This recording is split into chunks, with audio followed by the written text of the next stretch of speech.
Welcome to IndoctriNation, a weekly conversation series about protecting yourself from systems of control. I'm your host, Rachel Bernstein. Hello, everyone. Thank you so much to our listeners all over the world, and for the last week or so, our many listeners in Australia, Sweden, Mexico, Ireland, Austria, and Slovenia. As always, be in touch. Let us know what brings you to the podcast from your part of the world.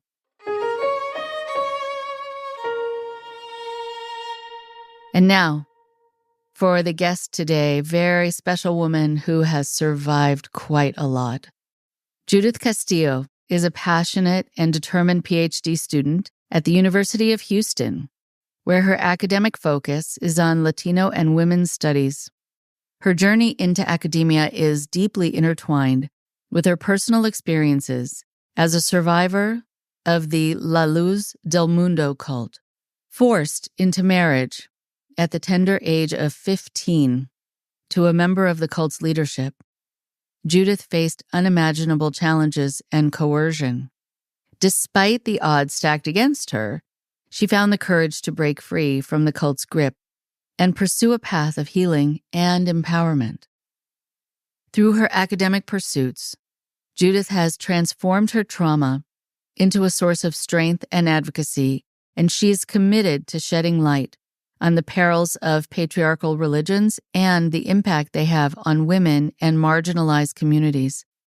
Her research delves into the intersection of gender, culture, and religion, aiming to create meaningful change and empower survivors. Outside of academia, Judith is an active leader in the Latino community, using her voice to advocate for social justice and support fellow survivors of cults and patriarchal systems. Her resilience and dedication inspire others to challenge oppressive norms and strive for a more inclusive and equitable society. Here's Judith now.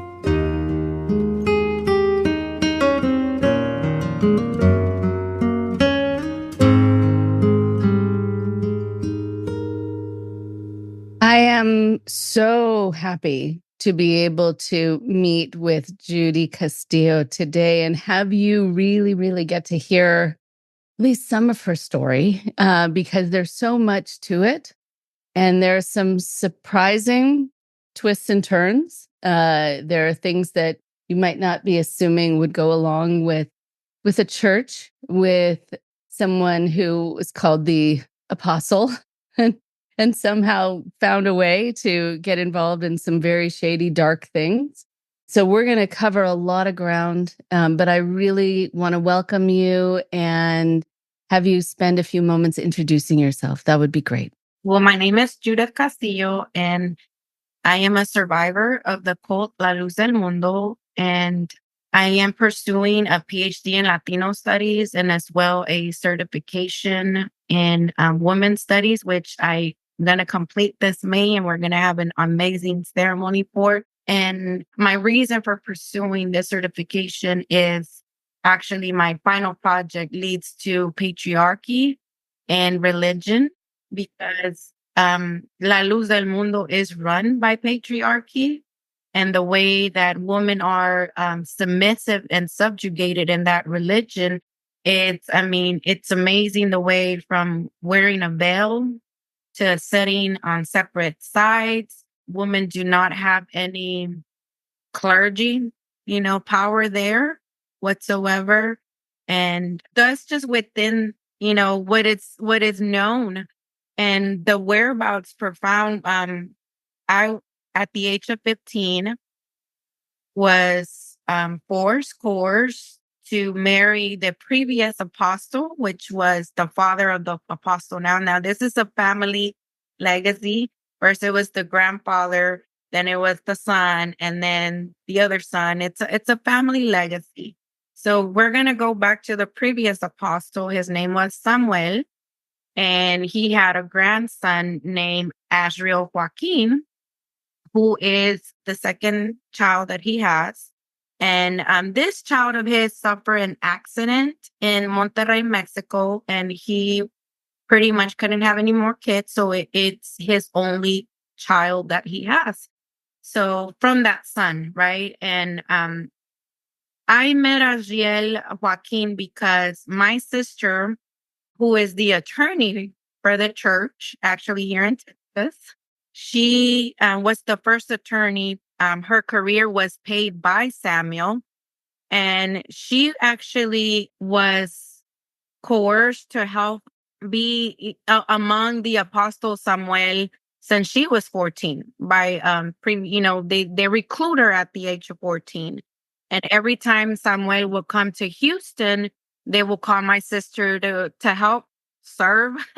They will just call it, oh, we need her to come help serve. And they have a house near the Astrodome here in Houston, and my sister will be, we were sharing rooms. We grew up together. She is about 8 years older than me, but a lot of, the things that her time coming home was at 2 a.m. sometimes. And I would wonder, what is a 15, 16-year-old doing so late at night, you know? And everything was to her a blessing. She would come home and talk to us. Oh, I had to massage the apostles' feet today. Oh, I had to help him bathe today, and it was a blessing. And I'm like, you're 17 now, you're 18. And I will just hear, oh well, now he wants, once she was older, like past above 18, of course, that didn't require parent signature for travel, they would take her to trips to Peru, to Colombia. And to hear her, just say, oh, it's a blessing. And then it came to the point that they started paying for her career education, and she finished her bachelor's, and then she went to the law school of St. Mary's University in San Antonio and graduated there. And she was actually staying at an apostle's house. So tuition free, housing free, because they're paying for everything. And it was one occasion that I was in the choir, 14, at the age of 14, you get presented in church. It's like your typical quinceañera, but the church does it at 14, and you get presented in church because now you're no longer under your parents' spiritual umbrella. Now you're an individual, and you're going to be responsible for your actions. And if you do something wrong, moving forward, it's going to be on you, right? But at the age of 14, I get presented in August, and then almost a year around, it was a June. And I love to sing at a young age. I was in the kids choir. I was in the choir, and we were having a unanimous choir practice because August was coming, and every August they celebrate the Holy Supper, huge in Guadalajara, where all the countries come together. And we were part of the most biggest choir, which was the United States choir, which it's over 3,000 members. So we had to travel from Houston to El Paso. And I remember sitting in choir practice, and my sister comes up to me and just say, hey, come on, let's go. And I'm like, hey, what's going on? And she takes me to the hotel where we're staying at. And she puts me on one of her outfits and puts makeup on me and say, oh, you're going to meet the apostle. And I was like, okay, well, wow. I wasn't expecting it. And I'm not 15 yet. I'm 14 still, and I'm like, okay. So there was a line to meet him, and you had people that were very faithful in church, of course, and had a great testimony. Or you also had pastors from other churches who will bring offerings in a little envelope for him. And we were still here waiting in line, right? And I approach him, and he just shakes my hand. And Asriel, his grandson, was right here, right beside him. As soon as he sees me, whispers something in his ear. And that was it. I said, well, I don't know what happened, but every August, like I said, was the Holy Supper. And the 16th of August we knew that day was just like we have re-elections for presidents. Well, the 16th of August is re-elections for pastors. They move around every 4 years. So all of a sudden, miraculously, Asriel, since his dad was in car accident at a young age, Asriel was being raised by the first son of Samuel, which was Benjamin. And, he wherever Benjamin moved, Asriel had to move because he was under his wing. So Benjamin gets moved to Houston to, be the pastor of Houston. And we're barely in the construction stages of this huge temple that they have now. And it's like he was going to lead the construction. He was going to be the face of, building this humongous church that is one of the biggest here in Texas that they have. So they moved him. So Asriel moves. And the first thing that as soon as he lands, it's like he looked for me. Look, I was talking to another youth, outside of church, and he didn't mind interrupting a conversation.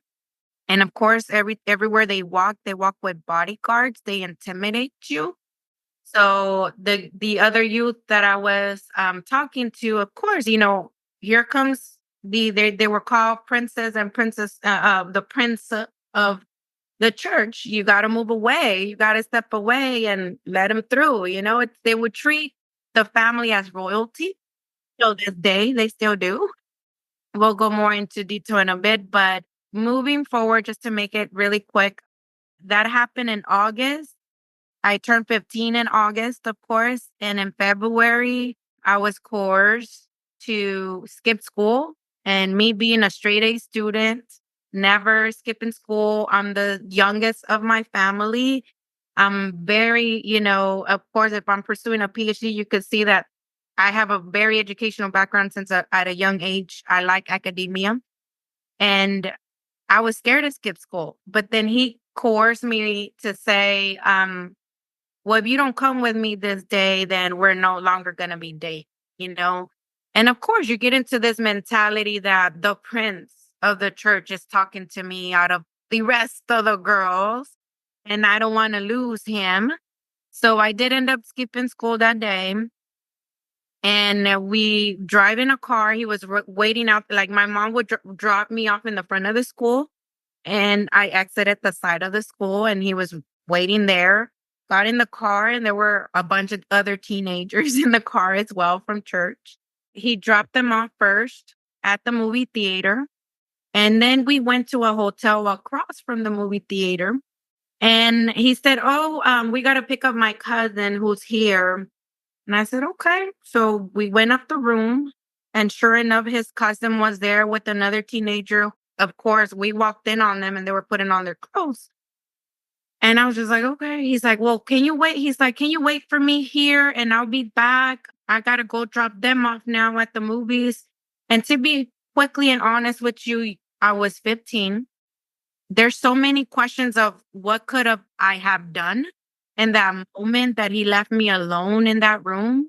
But your innocence and your coercion and the brain mentality, mindset that you have at such a young age to believe that these people are a blessing in your was there. I didn't think about calling my brother. I didn't think about calling my parents. Of course, we didn't have technology as we do now. But you had a phone in the hotel room. I could have picked it up. I did know by memory. I could have done so many things, but I didn't. Right. And I think just to jump in here for a sec, remember where you were in the story, because I don't want to interrupt the flow, but this part of the conversation is really very powerful. And I know, having worked with a number of women who were in La Luz Del Mundo, I can picture what the outfits were also like. And, it's different, very different to look a certain way, be dressed a certain way. Like suddenly you're in this very different world and not knowing, I think, how to act within it. And it's not something you've ever experienced before. So you really don't know what you're supposed to be doing or doing differently, or what your rights are, and who will protect you and who might not.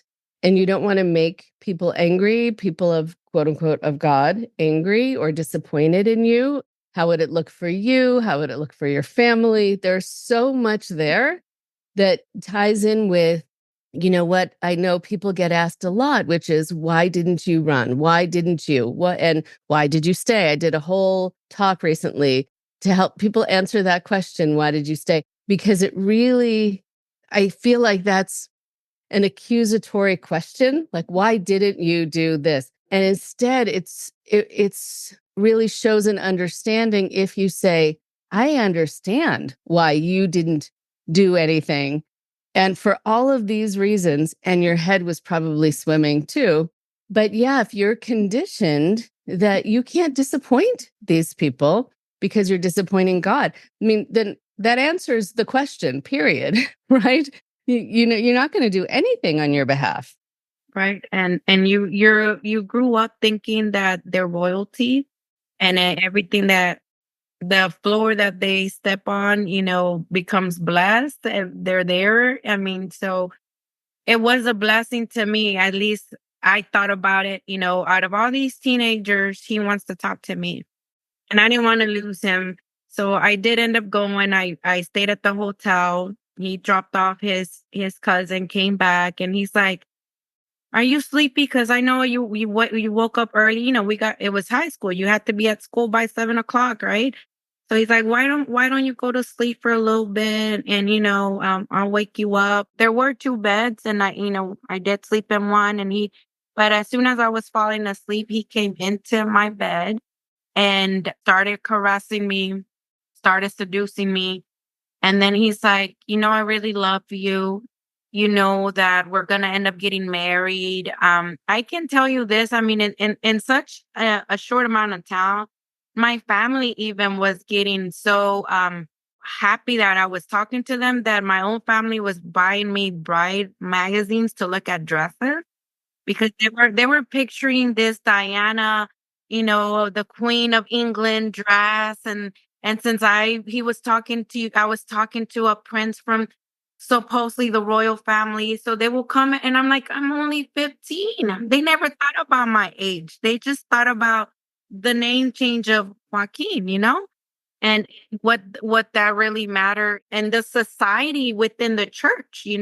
Right. How old was he at the time? He was 17. Okay. Hmm. Which is legal age in a crime here in Texas. Hmm.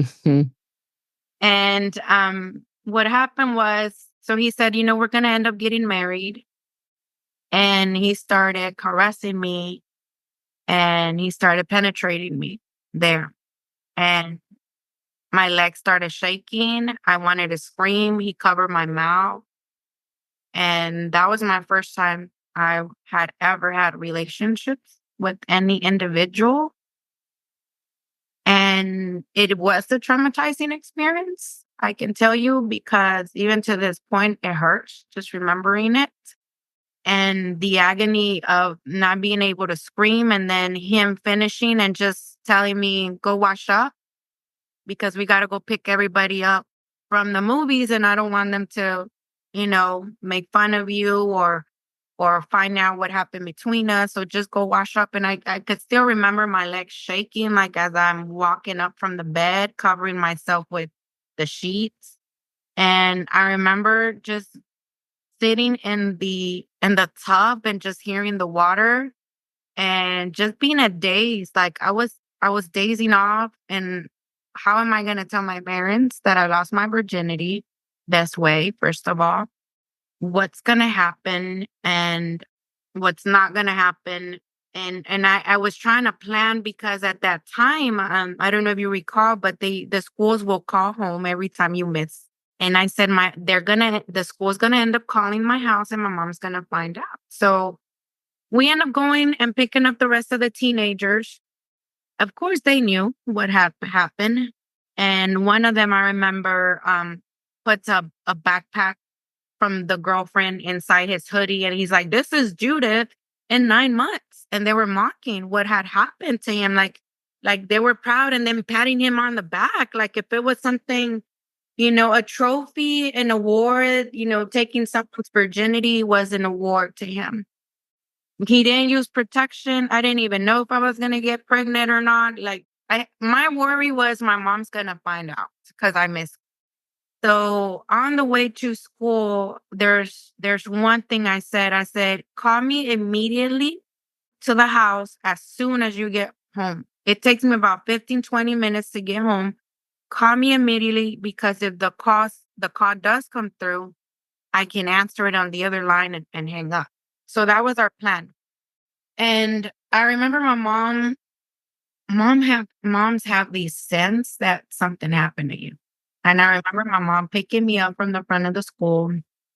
I couldn't even look at her, stare at her. I was so ashamed of what had happened and thinking back in the days that it was my fault. Now, of course, after a lot of healing and of course, investigations and studies that I've been doing, I can tell you it was not my fault what happened to me. I couldn't stare at my mom's face. I couldn't tell her what had happened. So she's here picking me up from high school. Remember, I'm a 10th grader from high school. And I usually would tell her how my day went about. And she was driving off of high school to the house, and it was a 15-20 minute drive. And she's like, what's going on? You're not being very loud today. You're not speaking to me. And I remember just telling her my head hurts. My head hurts. I don't really want to talk about anything, Mom. I had a bad day. There was a lot of testing going on. That's all I told her. But she's like, no, I know something happened and you just don't want to tell me. And I said, no, I'm fine. I told her I'm fine. It's just my head hurts. That's all. But it's so amazing that moms can pick up. We know our children so well that we know when something's definitely not right. So long story short, we were on the phone for 2-3 hours, and it was Thursday, I remember, because I was in choir at that time, and every Thursday there's youth services. So they started at 6:30, and I remember hanging up the phone at 6 because I told him, you know what, I have 15 to 20 minutes to get ready, put on my uniform to be at church because the choir has to be there a little bit early. They didn't call. If you don't see me at church, I tell him something did happen between now and till I get to church. So we hung up the phone and go to the restroom. And we were actually in a little apartment because my parents were in construction. My dad was building a huge house for us because there was 10 of us living together. And we were in a little 2-bedroom apartment. My brother's in the living room, my sisters all in the one room, and my parents in another room. So I remember walking to the bathroom. I mean, it was not even 20 steps away, and the phone rings. And my sister picks up the phone, and she immediately tells my mom, Judith didn't go to school today. And my mom, I mean, I can understand her now. I didn't at the moment. Raising so many children and being in this institution, it must have been hard, and it is hard. She wasn't a person that would sit down and talk to you. It was more of, and she was a victim of abuse by my dad before my dad became a member of this church. My dad would abuse my mom physically a lot. She would drag her from the church. My dad never wanted her to be part of this church. And it wasn't until my dad got a heart attack that he said, well, I'm going to give, that church a chance. And he got baptized.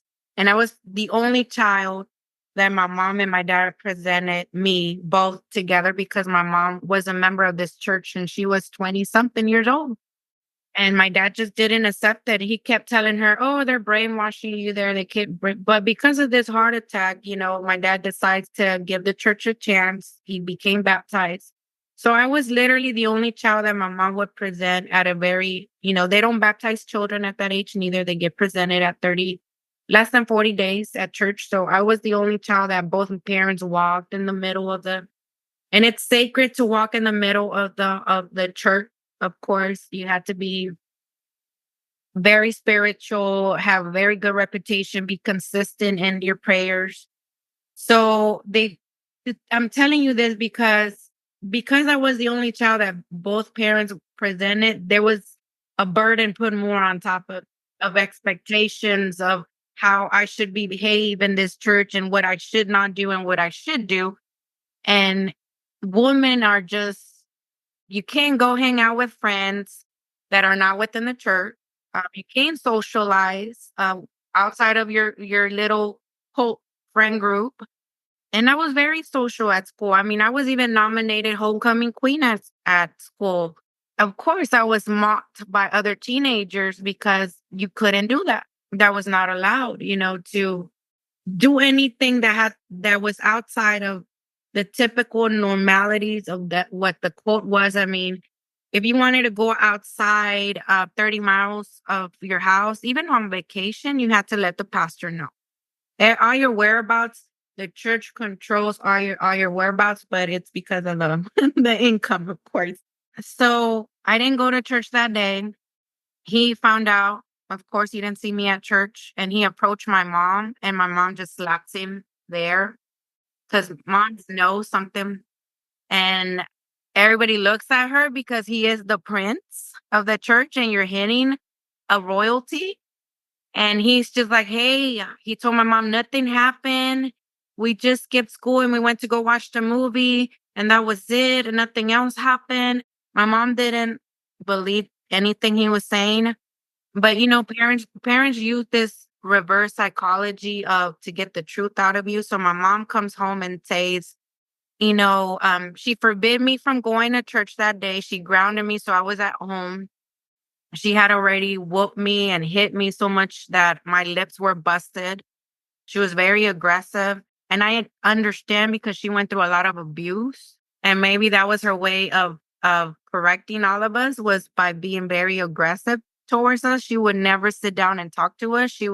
Whoever will come and tell her anything, she wouldn't sit down and have a conversation. She will literally guilt us and spank us and hit us.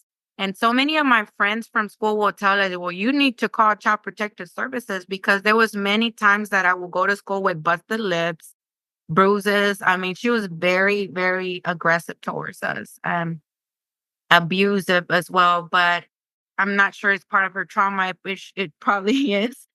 And so that I couldn't go to church with all those bruises. And she comes into the room and starts telling me that Azrael told her all the truth already. So when she says, Azrael told me all the truth of what happened, I'm figuring he did tell her all the truth. And I start crying, and I told her I didn't want him to do it. And he just started and he raped me. And I started telling her all of this, but it's like she didn't hear what I was saying. And the only thing she kept saying is, oh, he's going to pay for this. Oh, I'm going to make him pay for this. Oh, he's not going to leave you like this because nobody else at church is going to want you if you're not a virgin anymore. And oh my God, they're going to start talking about you. And who's going to want you if you're impure now? And I'm going to make sure the apostle takes care of this because it's his grandchild and he needs to make him be responsible for his actions. So the first person my mom calls is my sister, of course, remember? She works for the apostle, lets her know. She immediately informs. And at that time, there was a huge hurricane that had hit El Salvador. And a lot of the hierarchy, even his uncle, that the pastor of Houston wasn't even there. They were all in El Salvador. The apostle was in El Salvador as well, Samuel, taking care of the hurricane and, bringing whatever it's needed to the brothers and sisters that live there, because El Salvador has a large community of members in that church. So what he does is he sends a representative to mediate the problem. And this representative is related to him anyways. It was Azrael's uncle. And he comes in, talks to him separately, then comes home and tells my mom that he's not sure if I was a virgin or not, and he doesn't want to get married because I didn't bleed. And that he really doesn't want to get married, and that they don't want to force a marriage. And my mom's upset. And my parents actually gave up their 10-bedroom home that they had in Monterrey, Mexico, because at that time in the 80s, construction was happening in Monterrey, building a brand new temple. And my dad had just been baptized, and it wasn't his first love of Christianity. And they took advantage of that. And so since they demolished the Apostle House in Monterrey and they knew my dad had just been baptized, my dad gave away his house for free to the apostle. The only thing, we came to the United States. We were born and raised here, thank God. My mom would cross the border, have us. I was born in McAllen. A lot of my sisters were born in Houston and Laredo.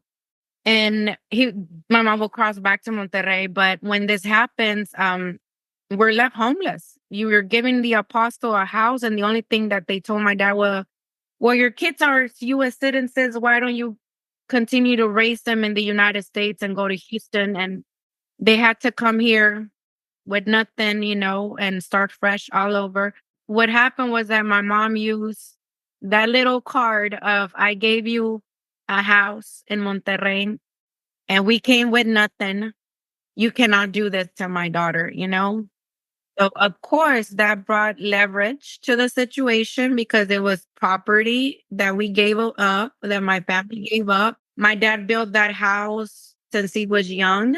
In Monterrey, my dad had a bachelor's. He was a businessman in Mexico, very well known, had a lot of money, and gave up everything, to come here to the United States, and gave up his huge mansion he had in Mexico.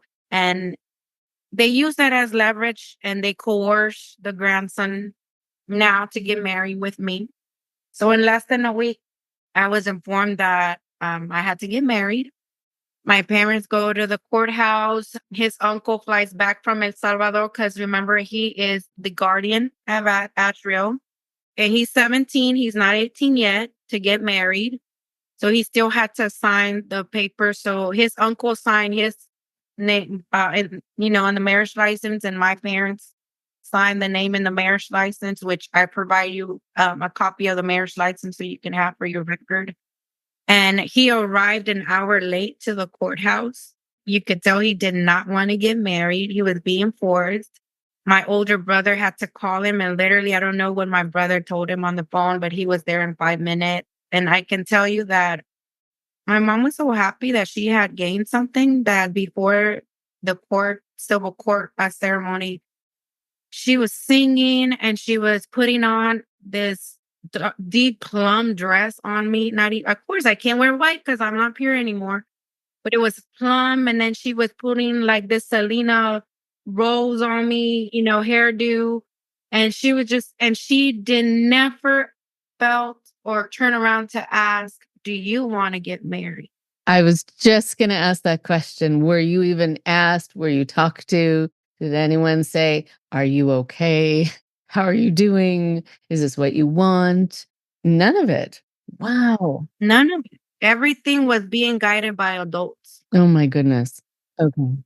And I never was asked. Like, I could tell you, I was in a daze moment. I was dazing. I don't know how from the house I got to the courthouse to the floor in front of the judge.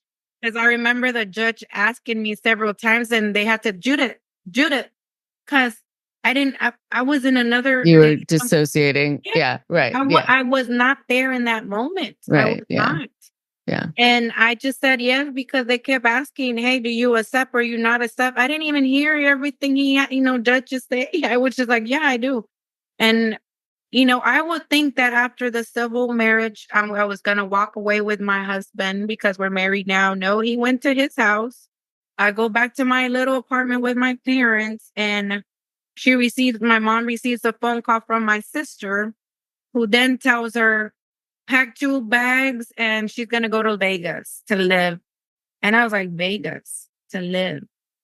Yeah, make sure she takes the marriage license, birth certificates. I didn't have a passport, back in the days, just with your birth certificate, you could travel. And anything else that she needs. So my mom was packing my stuff. I remember one suitcase was just for my shoes and another suitcase was for my outfits. And that was it. I didn't pack anything else. And I was dropped off at the airport in Houston Intercontinental Airport. He arrived in a black Suburban with bodyguards and his uncles, and they all got off. And I remember seeing my oldest brother cry, who's been very supported in Miami as well. But that was the first time I saw my older brother cry. That was the first time I saw my dad cry. To tell you the truth, the one that was taking the role of this situation was my mother. My dad never stepped in to say, I don't want my daughter to get married. No, my mom was the leader in the role of what should be done, what should not be done. And when I saw my dad cry, it hit me. I said, But it hit me in the wrong way at that time because I said, I am causing pain to my parents. I'm going to be causing shame to my parents because, of course, we live in this cult and, everything gets around and they're going to be saying, oh, your daughter committed fornication. Oh, but she committed it with the grandson of the apostle. Wow. Incredible also that rape would be called fornication, and that rape also would make you, no longer a virgin, impure, etc. I mean, even the first response when he said to you, well, you need to kind of wash off so that they don't make fun of you. Like somehow you did something to someone, something happened to you, but people were going to make fun of you. And then it sounds like you also learned how to absorb that message of kind of self-punishment. Like, I've done something wrong, or I let something happen, quote unquote. I could have done something to get myself out of that room, and I'm making my dad upset. No attention paid to the perpetrator, to the whole environment that sets up lots of girls and women to be in this situation. It's really incredible how people continue to kind of brainwash themselves, and it helps the leadership just get away with things. It's really that's the additional crime. But because it was done with the church leadership, no one went after him. Nobody judged him.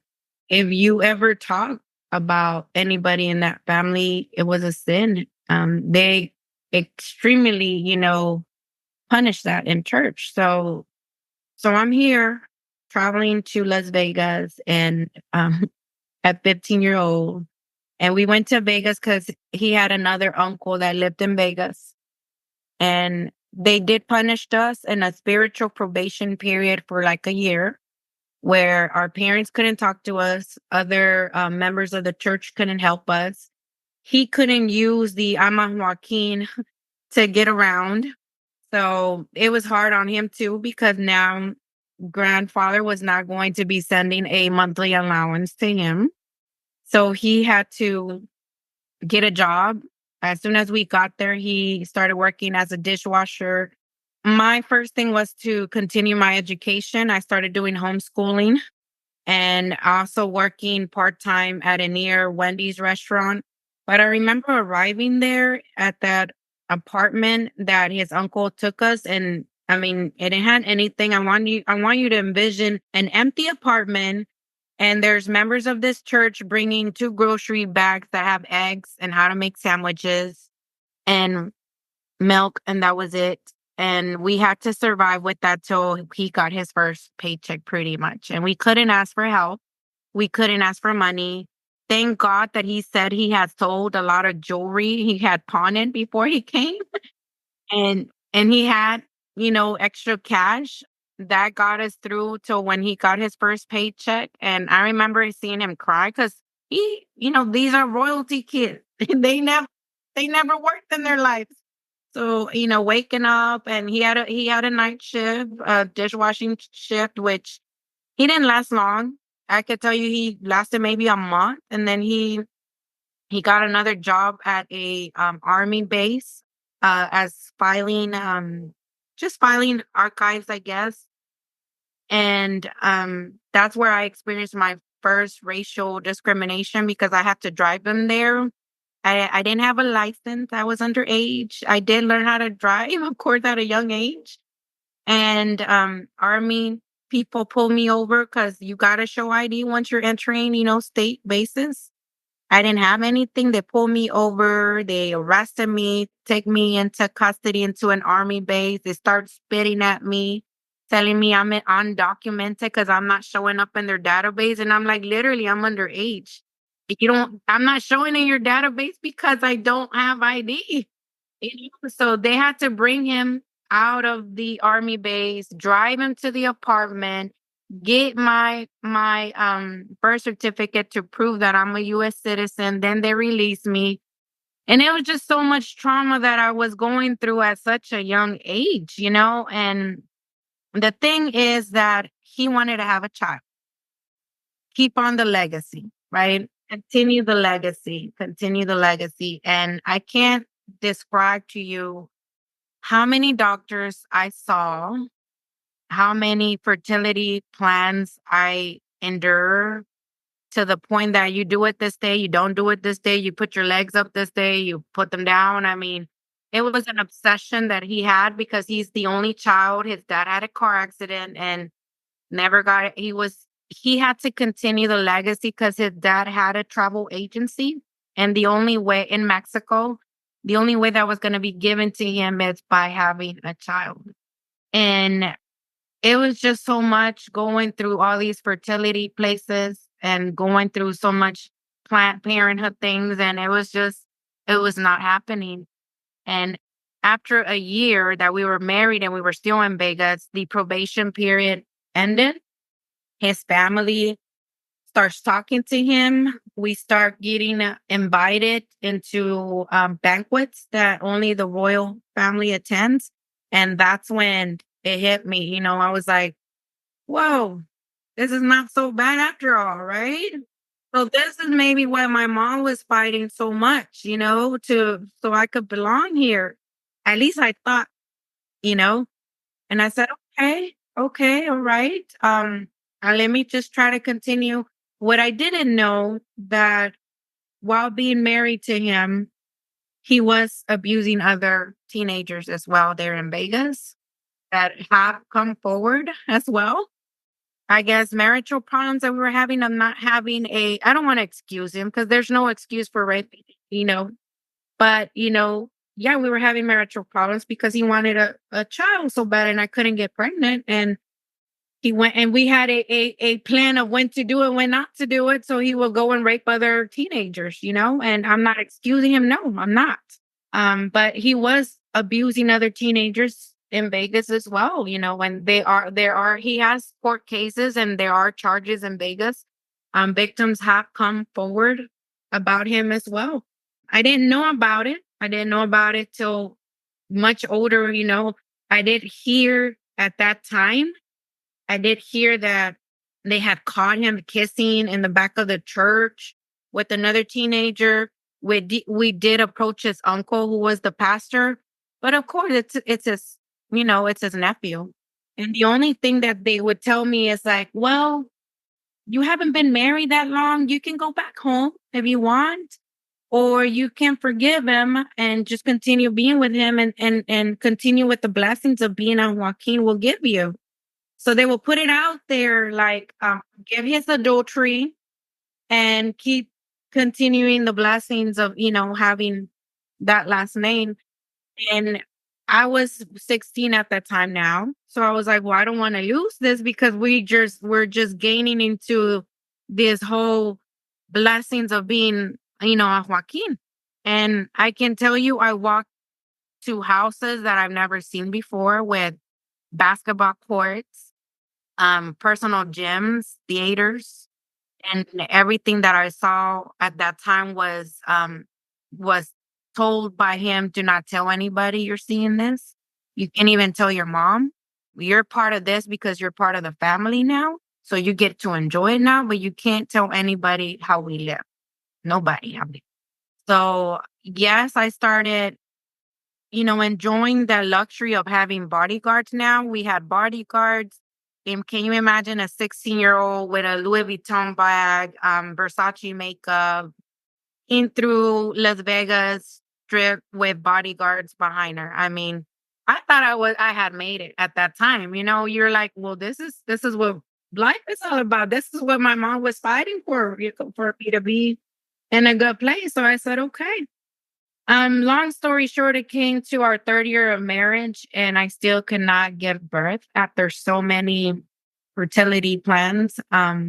So he started looking at other women and started, you know, committing more adultery, and I will forgive him.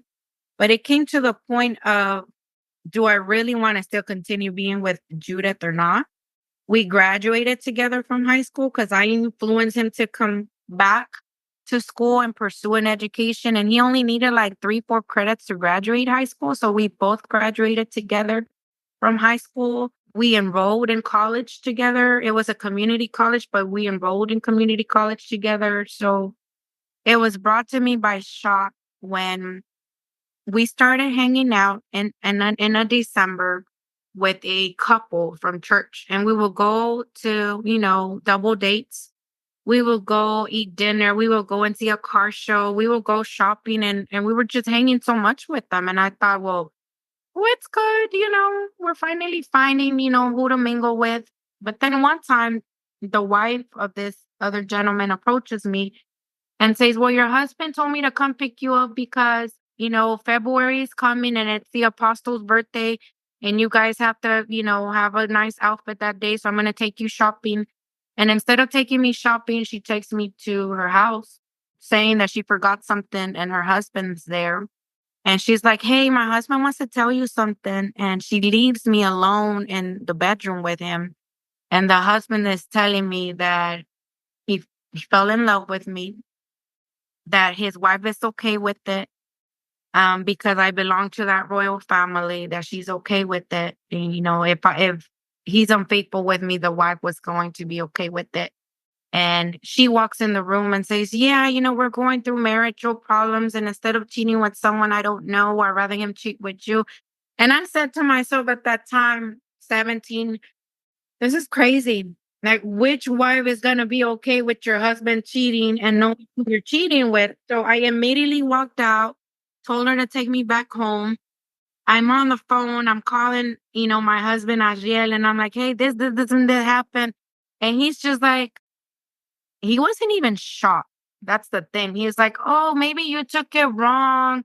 Maybe he's just trying to be friendly, like trying to excuse him.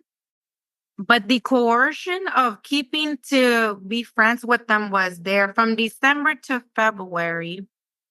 You can count the months.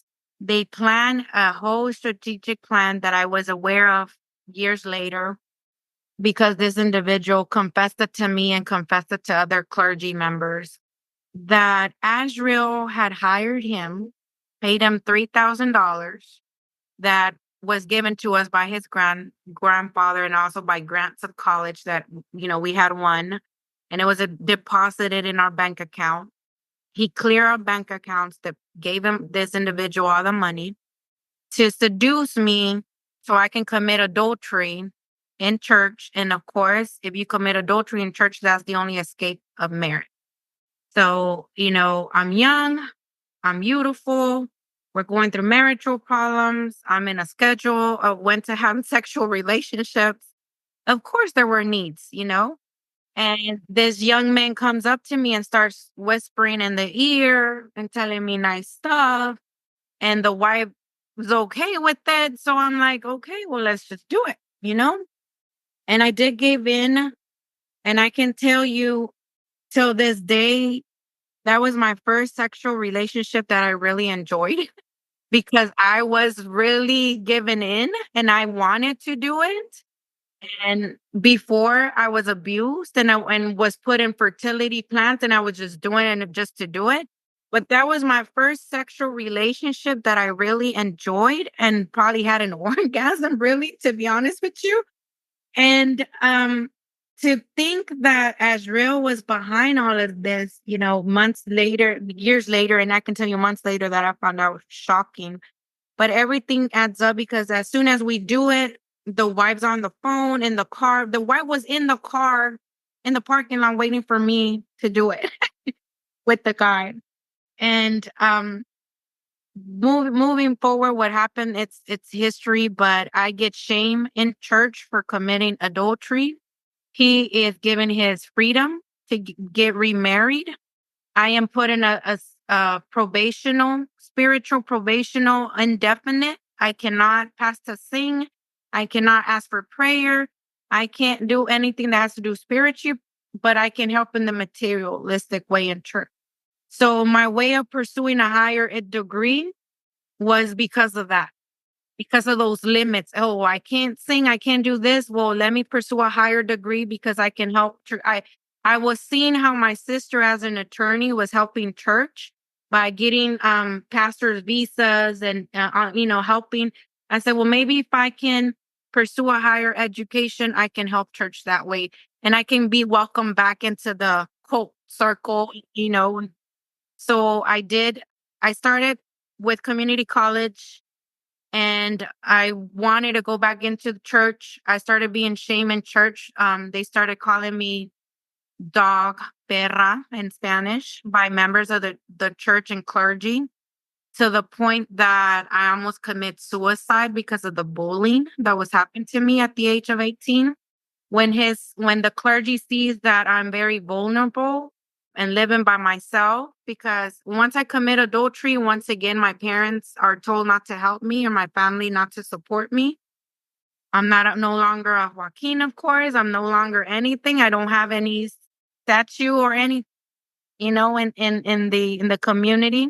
So I'm shamed and I try to commit suicide. Once I did that, they told me to move back with my parents, which at that time they were living in Luling, Texas, 2 hours away, 2.5 hours away. So what I did is I transferred to Texas State University, continue my education there at Texas State University. But even during my transition there, I started doing a lot of fundraisers at church, haunted houses, the selling of flowers to raise funds, car wash, anything material that would help benefit the church. And I knew I could do that. I would do it because I couldn't do anything spiritually, but I was still labeled as the adulterer. I felt like I had a tattoo A on my head. I graduated with a bachelor's in political science and criminal justice, moved back to Houston, and I started being very active in the city of Houston, working for council members, and I would bring them to the church. But what the clergy would do is once I would bring them to the church, they would isolate me, like, go away, we got it now. And I found myself in a revolving that even though you're getting an education, you're still being shunned. You're still going to be labeled as the adulterer. And I can tell you, I started living a promiscuous life because at that time I said, I'm never going to be good in church. I'm never going to have salvation because I'm in a spiritual. So, I said, so who cares how I live my life? Let me live it and let me enjoy it because I'm 22 at that time. So I did started living a promiscuous life. When I graduated from college, I ended up pregnant from a guy from college who has never been there for my daughter. So I had to step up and be a single mom. So that even brought more shame to my parents in church. Imagine, because, okay, so you're an adulterer, you committed this. Yes, you have an education, but now you're pregnant and now you got to be a single mom in church. And being shamed and raising a little girl by myself was being tough until I did meet an individual that was in the church. He also got out. And if it wasn't for him, I wouldn't have been alive, because there were so many times that I would go back into this deep hole of I'm unworthy, I'm not valued, I'm ashamed to my parents. But it only takes one individual to really believe in you and say, you're really smart at school, you're getting straight A's, like you should continue doing this. So he actually gave me an influence, and this was my husband that I'm still married to, and he influenced me to pursue my master's, obtain a certification, a teaching certification. I became a Spanish teacher, and I did that for 12 years. He still pushes me to pursue a higher education. After completing my master's, I did a PhD now. So, but even though being shamed at this, and when I graduated from my master's in 2019, I was still in church. And even in my graduation hat, I put Honorables Nason Joaquin, because I was dedicating my degree to my community. There is a group, an association called APS, which is called Association of Professional Students, that was created. And I can tell you, my sisters were the first ones to obtain a bachelor's. And my sister, like I mentioned, was the first attorney in Texas. So they created this association to empower even youth within the Luz del Mundo to pursue an education. But it was not just pursuing it, is when you graduate, now you got to dedicate it to the church. You got to dedicate it, just like my sister has never worked outside of work helping for the church. I can tell you she cannot probably litigate in a criminal court. She has no knowledge because she's been just dealing with immigration stuff and doing all that stuff for the Joaquin. But that is the mentality that if you pursue a higher degree, you have to dedicate it to the church. So I was under that mentality. If I get a master's, I'm going to keep helping the church. I'm going to be valued. And it wasn't until my daughter's abuse came about in 2020. My daughter was a victim of abuse by step uncle, which is my husband's brother-in-law. So we have an event company. And of course, some of the events, sometimes you got to pick up at 2 a.m. And my daughter was 6, 7. I got married with my husband when she was 4. We started getting a lot of events. And when she started being 6, we would drop her off at my sister-in-law's house thinking that she was safe. So she wouldn't be at night with us picking up tables and chairs. And I had no idea that this man was sexually molesting my daughter since she was 6 years old. While she was sleeping, he would take her to the bathroom and sexually molested her and sexually abused her. My daughter Hannah has been very vocal also about her abuse. She became viral on TikTok.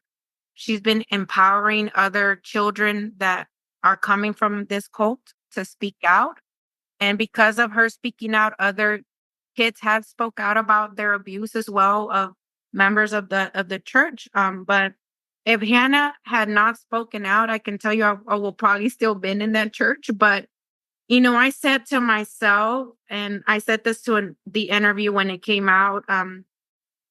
There's so much that I endure through my life and shamed and wanted to be accepted by this cult and back into society. But when it hits someone you really love, that's like a wide opening and said, hey, you did this to me so many years. I'm not going to allow you to do this. And when Hannah spoke about her abuse, Hannah was 15. Coincidental when I was forced to get married was at 15. Hannah didn't want to get baptized. She didn't want to get presented. We forced her to do that. There was a moment that, of course, you had to also receive the Holy Spirit to be accepted as a fully member of the church. And at that moment, she said, I no longer want to be in church. I can't tell you, we took her to so many pastors because we thought something was wrong with her. But until she spoke about her abuse, we protested wearing jeans. For the first time outside of this huge white church of La Luz del Mundo here in Houston, Texas.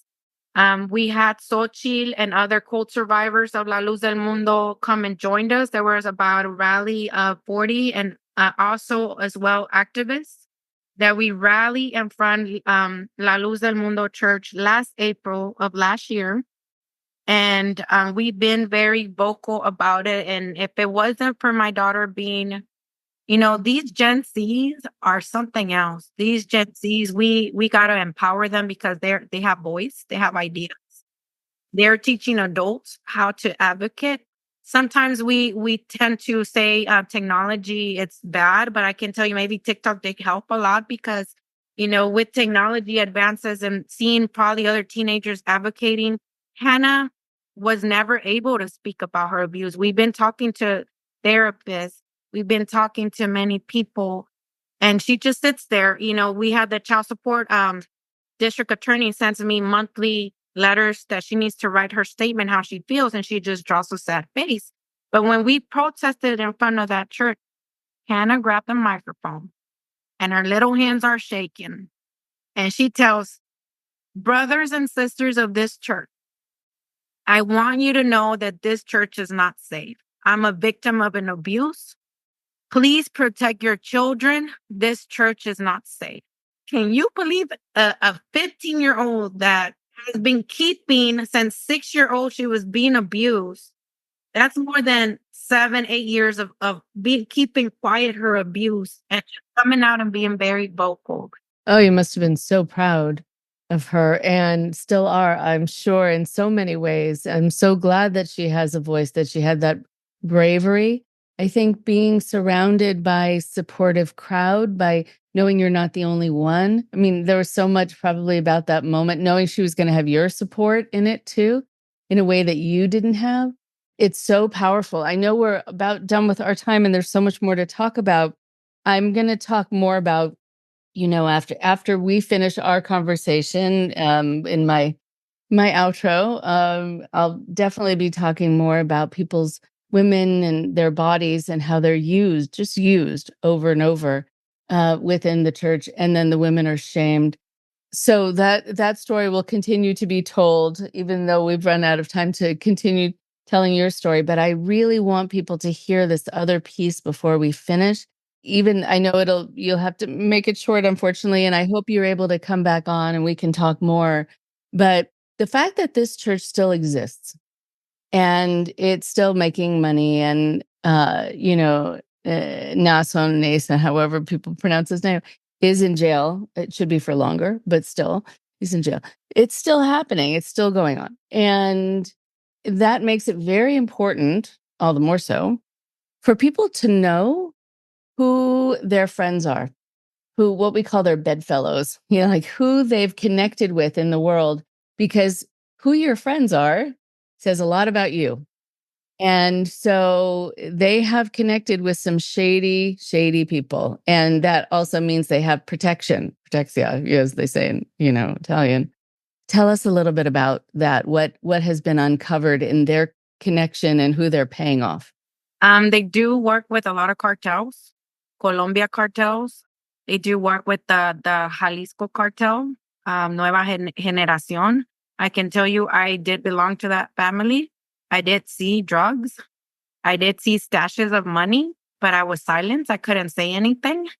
And I just mentioned I was wearing Louis Vuitton. Where is this money coming from? I mean, it's not just coming from the membership of brothers. Some of it was, but of course it's coming from money laundering.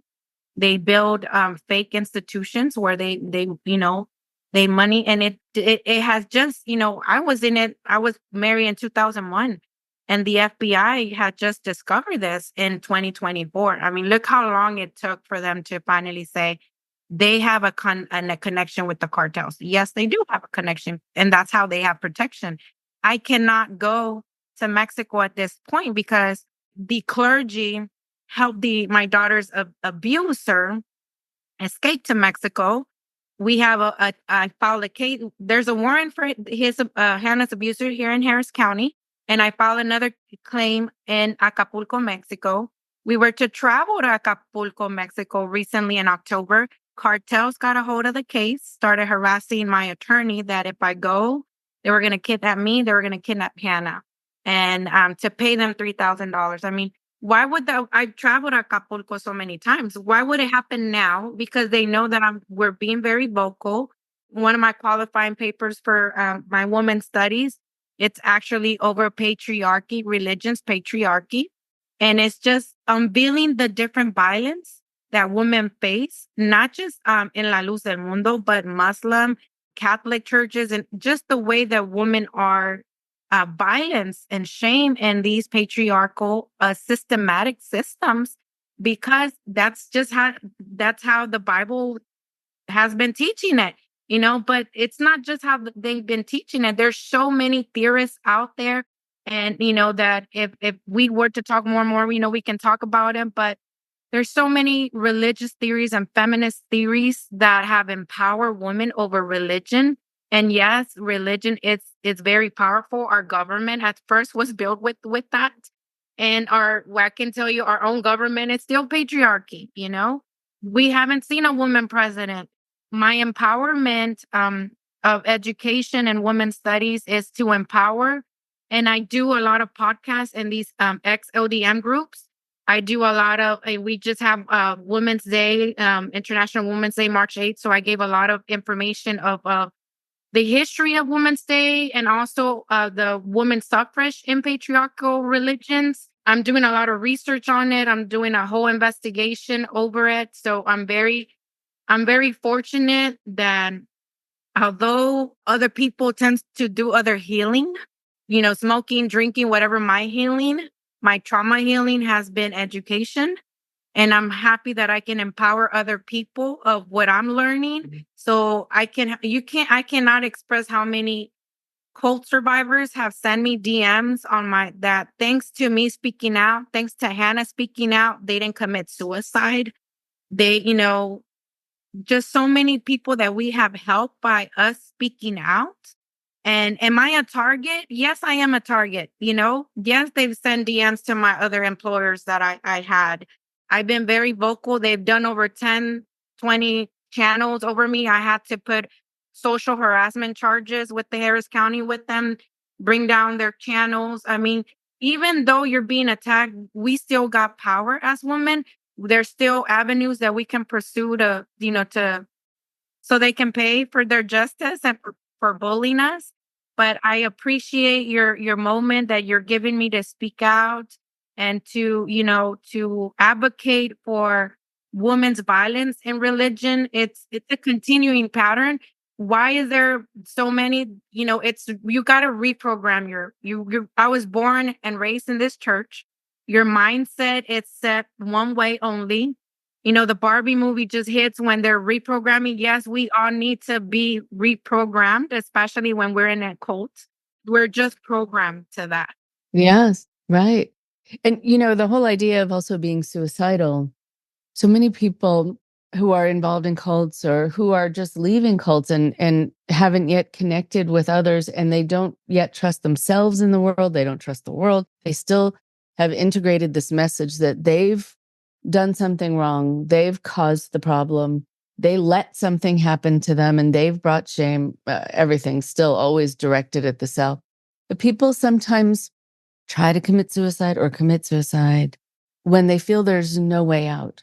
And you are being bombarded from all sides. And you would think suddenly like things would be better and then it would get worse. And, just that too, where you just have CPTSD, the complex post-traumatic stress, right? Just so many things happening. But when people hear you talk, they hear your daughter talk. They do see there is a way out. They see their options. They see their support. They see they're not crazy. They see they're not bad. And all of these things are so, so important and can save a life. So it is, and even more than one. So it is so important that you're doing this. It was absolutely wonderful. And we'll post links to your podcast and all of that. Yeah, I have a Spotify, Judith Castillo, a blog. I was also a victim. I am a journalist for the Kelna magazine. I've been very involved with the Latino community and bringing awareness of different issues. And, there is a life out there. There is, my community advocates. I'm advocating for Latinos' rights right now. And I can tell you, I'm so passionate about it. There is a life out there. The cult, it's not the cult. There is a society. We just got to reprogram ourselves and know how to socialize, which we don't know how to socialize. Right. It's very true. Yeah, very true. All right. It was an honor to speak with you, and I hope we get to pick up the conversation again at another time. Yes.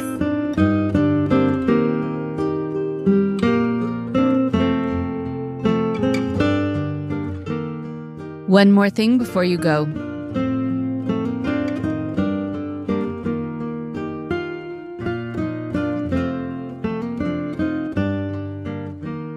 Thank you to Judith Castillo. It is very important to be hearing these stories. La Luz Del Mundo is an organization that still exists. And if it still exists, that means there are people all over the world who are still followers of the teachings and many who are still followers of the leadership. And they're probably thinking that any of the leaders going to jail are being unfairly vilified, unfairly kind of martyred.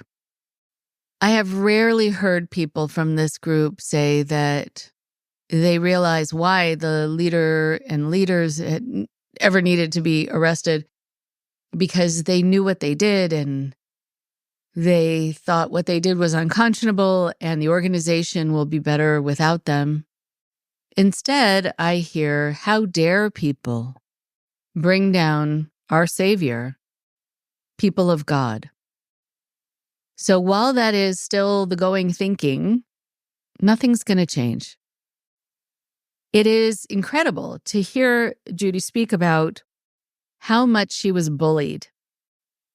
And, when we talk about bullying, I think about this workshop that I did in schools where I was talking to kids within a middle school and then also in elementary school about bullying and what's so hard about being bullied. And being bullied is different than if someone at school just kind of randomly gives you a hard time or someone anywhere randomly gives you a hard time.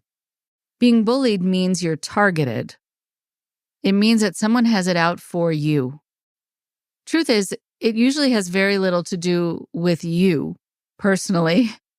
It has more to do with the bully and how much the bully is upset by things in their own life, is feeling like they're already being mistreated, so they want to take out their anger on other people, someone who they think they can take their anger out on, meaning someone who won't fight them necessarily, someone who's not bigger than them. But also, when you're dealing with being bullied, what you're also talking about is the fact that some people just feel entitled. And people are raised in a culture of entitlement. And that was the situation here to a great degree. I just noticed how often that word was used as she was talking. Her body basically was bullied into having any pregnancy. Other people are bullied into having abortions. She was bullied by men in the army, bullied again by members of the church in every part of the church. And when women are bullied into being baby factories, it's unconscionable. When she said that Azrael wanted a child so that he could have his legacy, that's using a woman's body to provide something to the man for his benefit. It's not saying that he wants to be a father so that he can be a lovely father to his children. He wants to have a legacy. He wants to live on. Pretty self-focused. It's also true that when you're dealing with bullies, one of the really important things that is good to talk about with kids, to talk about with teachers, to talk about with anyone who's dealing with bullying in a church setting, etc., that one of the things that's hardest for people who are bullied is having the bystanders do nothing. When bystanders stand by, which is their title, there's something so significant in the passivity of the bystanders that makes the person being bullied feel even more alone. It is true that people standing by not doing anything probably feel too scared to do something. They might know that then they're going to be targeted next. Or they might not know what to do and what to say. But being knocked down and just looking up and seeing faces, just looking up at you blankly or just walking away, can make you feel like you really are on your own. I think it's really important for people to know about that so they know how important it is to play a part. How important it is if they feel in the moment they can't, for their own safety reasons, come forward and protect the person being bullied, at least they can go up to the person who was bullied after and say, I wish I could have done something. I wish I could have stopped it. I was too afraid, but I care. And I want to make sure it doesn't happen again. Let me help you. Let me support you. Let's get a group of people together so that you're really not on your own with this. Bullies go after people who are alone, usually. People who don't have a community around them, who are not standing in a group. And so it's important to become the group. There is power in numbers. And when there are more numbers, you're more of an intimidating force, whether you say anything or not, whether you challenge the bully or not, just merely by being there. You're the advocate.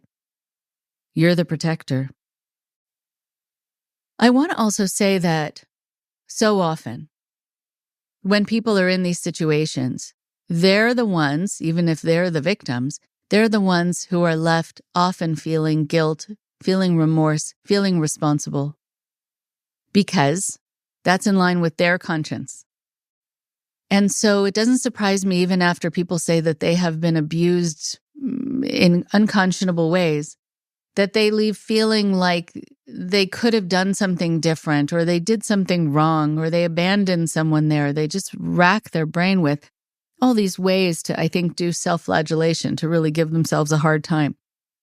And that came out in her story as well, that she thought she had done something wrong by making her father cry at her wedding and because of her wedding.